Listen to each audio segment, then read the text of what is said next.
Basic Issues 1.2. Identify 3 basic issues on which theories of human development take a stand. Developmental science is a relatively new endeavor. Studies of children did not begin until the late 19th and early 20th centuries. Investigations into adult development, aging, and change over the life course emerged only in the 1960s and 1970s, but speculation about how people grow and change have existed for centuries. As they combined with research, they inspired the construction of theories of development. A theory is an orderly, integrated set of statements that describe, explains, and predicts behavior. For example, a good theory of infant-caregiver attachment would 1. Describe the behaviors of babies of 6 to 8 months of age as they seek the affection and comfort of a familiar adult. 2. Explain how and why infants develop this strong desire to bond with a caregiver. And 3. Predict the consequences of this emotional bond for future relationships. Theories are vital tools for 2 reasons. First, they provide organizing frameworks for our observations of people. In other words, they guide and give meaning to what we see. Second, theories that are verified by research provide a sound basis for practical action. Once a theory helps us understand development, we are in a much better position to know how to improve the welfare and treatment of children and adults. As we will see, theories are influenced by the cultural values and belief systems of their times, but theories differ in one important way from mere opinion or belief. A theory's continued existence depends on scientific verification. Every theory must be tested using a fair set of research procedures agreed on by the scientific community, and the findings must endure or be replicated over time. Within the field of developmental science, many theories offer very different ideas about what people are like and how they change. The study of development provides no ultimate truth because investigators do not always agree on the meaning of what they see. Also, humans are complex beings. They change physically, mentally, emotionally, and socially. No single theory has explained all these aspects. But the existence of many theories helps advance knowledge as researchers continually try to support, contradict, and integrate these different points of view. This chapter introduces you major theories of human development and research strategies used to test them. In later chapters we will discuss each theory in greater depth and also introduce other important but less ground theories. Although there are many theories, we can easily organize them by looking at the stand they take on 3 basic issues. 1. Is the course of development continuous or discontinuous? 2. Does one course of development characterize all people, or are there many possible courses? 3. What are the roles of genetic and environmental factors, nature and nurture, in development?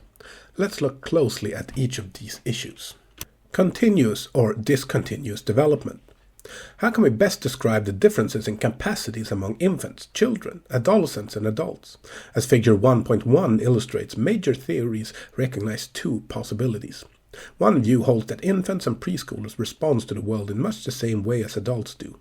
The difference between the immature and mature being is simply one of amount or complexity.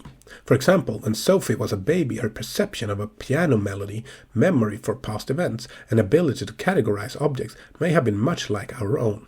Perhaps her only limitation was that she could not perform these skills with as much information and precision as we can. If this is so, then changes in her thinking must be continuous, a process of gradually augmenting the same types of skills that were there to begin with. According to a second view, infants and children have unique ways of thinking, feeling, and behaving, ones quite different from those of adults. If so, then development is discontinuous, a process in which new ways of understanding and responding to the world emerge at specific times.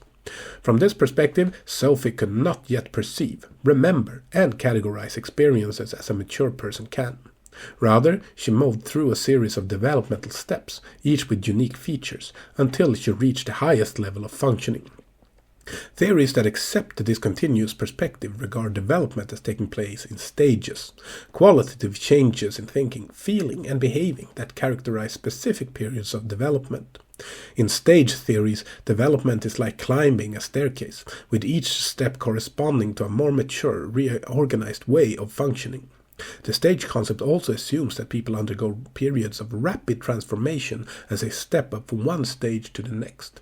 In other words, change is fairly sudden rather than gradual and ongoing. Does development actually occur in a neat, orderly sequence of stages? This ambitious assumption has faced significant challenges. Later in this chapter, we will review some influential stage theories. One course of development or many. Stage theorists assume that people everywhere follow the same sequence of development, yet the field of human development is becoming increasingly aware that children and adults live in distinct contexts, unique combinations of personal and environmental circumstances that can result in different paths of change. For example, a shy individual who fears social encounters develops in very different contexts from those of an outgoing age-mate who readily seeks out other people. Children and adults in non-Western village societies have experiences in their families and communities that differ sharply from those of people in large Western cities. These different circumstances foster different intellectual capacities, social skills, and feelings about the self and others. As you will see, contemporary theorists regard the contents that shape development as many-layered and complex. On the personal side, they include heredity and biological makeup. On the environmental side, they include both immediate settings, home, school, and neighborhood, and circumstances more remote from people's everyday lives, community resources, societal values, and historical time period. Furthermore, new evidence is increasingly emphasizing mutually influential relations between individuals and their contexts. People not only are affected by, but also contribute to the context in which they develop. Finally, researchers today are more conscious than ever before of cultural diversity in development. Figure 1.1. Is development continuous or discontinuous?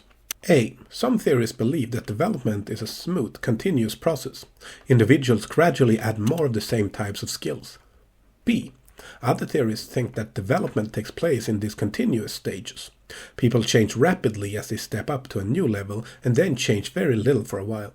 With each new step, the person interprets and responds to the world in a reorganized, qualitatively different way. As we will see later, still other theorists believe that development is characterized by both continuous and discontinuous change. Relative influence of nature and nurture. In addition to describing the course of human development, each theory takes a stand on a major question about its underlying causes. Are genetic or environmental factors more important? This is the age-old nature versus nurture controversy. By nature, we mean the hereditary information we receive from our parents at the moment of conception. By nurture, we mean the complex forces of the physical and social world that influence our biological makeup and physiological experiences before and after birth. Although all theories grant roles to both nature and nurture, they vary in emphasis. Consider the following questions.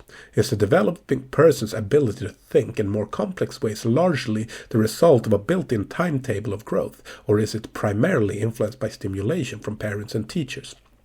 Do children acquire language rapidly because they are genetically predisposed to do so, or because parents teach them from an early age?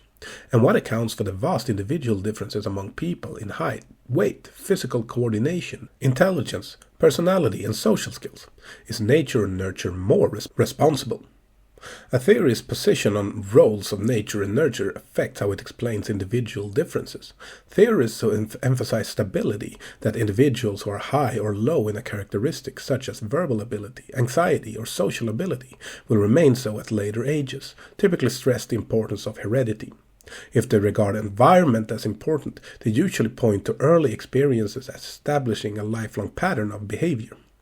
Powerful negative events in the first few years, they argue, cannot be fully overcome by later, more positive ones.